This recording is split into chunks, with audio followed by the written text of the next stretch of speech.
স্বাগতম শ্রোতা বন্ধুরা। আজকের এই অডিও জার্নিতে আমরা এমন এক বিষয় নিয়ে আলোচনা করব যা মানব সভ্যতার সমান্তরাল এক ইতিহাস। আমরা আজ কথা বলবো নাস্তিকতা নিয়ে। নাস্তিকতা কি কেবল একটি অস্বীকার, নাকি এটি একটি গভীরতর সত্যের অনুসন্ধান? শুরুতেই আমাদের তাকাতে হবে অভিধানের পাতায়। বাংলা সংসদ অভিধান বলছে, নাস্তিক মানে হল যিনি ঈশ্বরের অস্তিত্ব অস্বীকার করেন। কিন্তু এর একটি দ্বিতীয় অর্থ আছে, যা আমাদের সমাজ ও রাজনীতির গভীরে প্রথিত। সেটি হল বেদ বা শাস্ত্রে অবিশ্বাসী। এখানে একটি চমৎকার বিরোধ লক্ষ্য করার মতো। ইউরোপীয় প্রেক্ষাপটে নাস্তিকতা বা অ্যাথিইজম মানে কেবল ঈশ্বরহীনতা, কিন্তু ভারতীয় প্রেক্ষাপটে আপনি যদি ঈশ্বর মানেন অথচ প্রচলিত ব্রাহ্মণ্যবাদী শাস্ত্র বা বেদকে অস্বীকার করেন, তবে আপনাকে নাস্তিক তকমা পেতে হবে।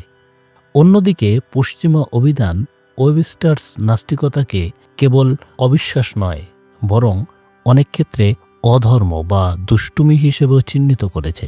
কিন্তু সোভিয়েত ইউনিয়নের ডিকশনারি অফ ফিলোসফি এক অন্য কথা বলে।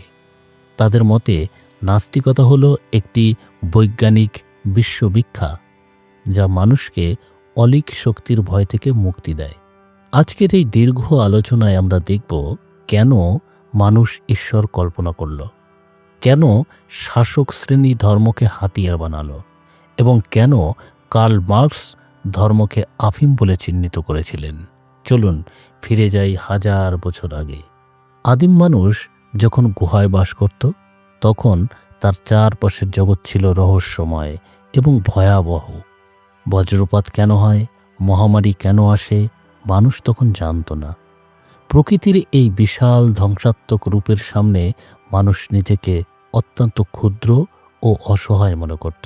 এই অসহায়ত্ব বা বিহবলতা থেকেই জন্ম নিল অতিপ্রাকৃত শক্তির ধারণা। মানুষ ভাবল, নিশ্চয়ই পর্দার আড়ালে কেউ একজন আছেন যিনি এই সব নিয়ন্ত্রণ করছেন। তাকে তুষ্ট করতে পারলেই হয়তো এই বিপদ থেকে মুক্তি পাওয়া যাবে। এভাবেই মানুষের ভয় আর কল্পনা মিলেমিশে জন্ম নিল দেবতার।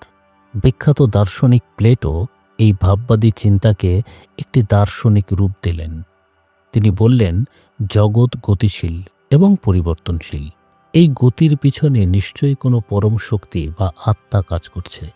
প্লেটোর এই চিন্তা পরবর্তীকালে ধর্মতত্ত্বের মূল ভিত্তি হয়ে দাঁড়ায়। কিন্তু প্লেটোর ছাত্র অ্যারিস্টটল কিছুটা ভিন্ন পথে হাঁটলেন।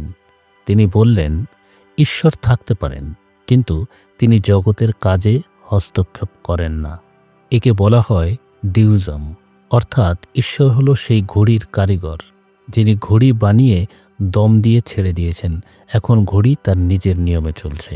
কিন্তু প্রশ্ন হলো, যদি ঈশ্বর প্রকৃতিকে নিজের নিয়মে চলতে দেন, তবে মানুষের প্রার্থনার গুরুত্ব কোথায়? এই প্রশ্ন থেকেই নাস্তিক্যবাদের প্রথম অঙ্কুরটি জন্ম নেয়। অনেকে মনে করেন নাস্তিকতা বুঝি আধুনিক বিজ্ঞানের দান, কিন্তু না। আস্তিকতার মতোই নাস্তিকতা প্রাচীন।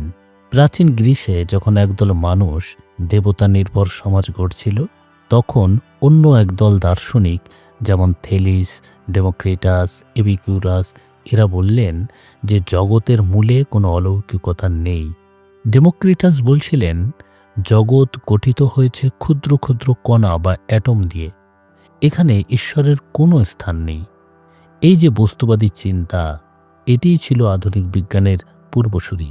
তারা মনে করতেন গতিহীন পদার্থের কোনো অস্তিত্ব নেই। জগৎ কোনো শূন্য থেকে সৃষ্টি হয়নি, বরং পদার্থই রূপান্তরিত হয়ে এই রূপ ধারণ করেছে। ইউরোপের রেনেসাঁ বা পূর্বজাগরণের সময় এই বিতর্ক আরও তীব্র হয়। চার্চ যখন মানুষের চিন্তা ও স্বাধীনতার উপর পাহাড় সম পাথর হয়ে চেপে বসল, তখন নাস্তিক্যবাদী দর্শন মানুষের মুক্তির দূত হয়ে এলো। বুর্জোয়া বিপ্লবের সময় নাস্তিকতা ছিল প্রগতির নাম। কিন্তু মজার বিষয় হলো, সেই একই বুর্জোয়া বা শাসক শ্রেণী যখন ক্ষমতায় বসল, তারা দেখল সাধারণ মানুষকে শাসন করতে হলে ধর্মের মতো কার্যকর অস্ত্র আর নেই। এখন আমরা আলোচনা করব নাস্তিকতার ইতিহাসের সবচেয়ে গুরুত্বপূর্ণ মোড় নিয়ে। কার্ল মার্কস এবং ফ্রিডরিখ অ্যাঙ্গেলসের দর্শন। মার্কস সরাসরি বললেন, মানুষই ধর্ম তৈরি করে, ধর্ম মানুষকে তৈরি করে না। মার্কসের এই বিখ্যাত উক্তি, যা আমরা প্রায় শুনি, ধর্ম হল জনগণের আফিম। কেন তিনি এই তুলনা দিলেন? আফিম যেমন একজন যন্ত্রণাকাতর রোগীকে নেশার ঘোরে তার আসল রোগ ভুলিয়ে রাখে, ধর্ম ঠিক তেমনি শোষিত ও আর্ত মানুষকে পরকালের মিথ্যে সুখের স্বপ্ন দেখিয়ে এই জগতের বাস্তব কষ্ট আর শোষণকে সহ্য করতে শেখায়।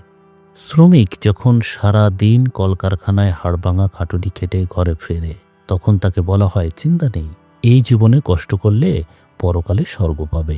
এই যে সান্ত্বনা, এটিই হলো ধর্মের আসল কাজ। মার্কস আরও গভীরে গিয়ে বললেন, ধর্ম হলো হৃদয়হীন জগতের হৃদয়, অর্থাৎ যেখানে মানুষের কোনো অধিকার নেই, সেখানে ধর্ম তাকে এক মিথ্যে আশ্রয়ের আশ্বাস দেয়। শাসক শ্রেণী খুব সচেতনভাবে এই আফিম জনগণের মধ্যে বিলিয়ে দেয়। তারা জানে, মানুষ যদি তার দারিদ্র্যকে ভাগ্যের লিখন বলে মেনে নেয়, তবে সে আর বিদ্রোহ করবে না। এই নাস্তিকতা কেবল ঈশ্বর নেই বলা নয়, বরং শোষণের এই পরিকাঠামোকে ভেঙে ফেলার ডাক। মার্কস আমাদের এক দারুণ সমাধানের পথ দেখিয়েছেন। তিনি বলেছেন, মানুষকে তার এই অলীক সুখ বা ভ্রম ত্যাগ করতে হবে, যাতে সে প্রকৃত সুখ লাভ করতে পারে। ধর্ম হলো সেই অলীক সূর্য, যা মানুষের চারপাশে ঘোরে যতক্ষণ না মানুষ নিজের চারপাশে ঘুরতে শেখে। নাস্তিকতার দর্শন মানুষকে আহ্বান জানায়, তাকিয়ে দেখো তোমার চারিদিকে, কোনো ঈশ্বর তোমার ভাগ্য লেখে দেয়নি। তোমার শ্রম, তোমার সংগ্রাম এবং তোমার সমাজই তোমার ভবিষ্যৎ নির্ধারণ করে। যখন মানুষ নিজেকে খুঁজে পায়, যখন সে বুঝতে পারে যে সে নিজেই তার জগতের স্রষ্টা, তখন ধর্মের এই মায়াজাল আর তাকে আটকে রাখতে পারে না। আস্তিকতা মানুষকে করে তোলে পরনির্ভরশীল, আর নাস্তিক্যবাদী বস্তুবাদ মানুষকে করে তোলে আত্মনির্ভরশীল। এটি কেবল একটি বিতর্ক নয়, এটি হলো অন্ধকারের বিরুদ্ধে আলোর লড়াই। আমরা আমাদের আলোচনার শেষ প্রান্তে চলে এসেছি। আজ আমরা দেখলাম, নাস্তিকতা কেবল একটি না বলা নয়, এটি একটি বিশাল হ্যাঁ। এটি মানুষের বুদ্ধিবৃত্তির প্রতি সম্মান, এটি বিজ্ঞানের জয়গান। মানুষ যেদিন থেকে নিজের কক্ষপথে ঘুরতে শিখবে, যেদিন সে নিজের চারিদিকের আর্থসামাজিক বাস্তবতাকে নিজের হাতে গড়বে, সেদিন আর কোনো অলীক সূর্যের প্রয়োজন হবে না। নাস্তিকতা আমাদের শেখায় মানুষের চেয়ে বড় আর কিছু নেই। আসুন আমরা অলীক কল্পনা ছেড়ে মাটির পৃথিবীকে চিনে নিই, যুক্তির আলোয় জীবনকে সাজাই।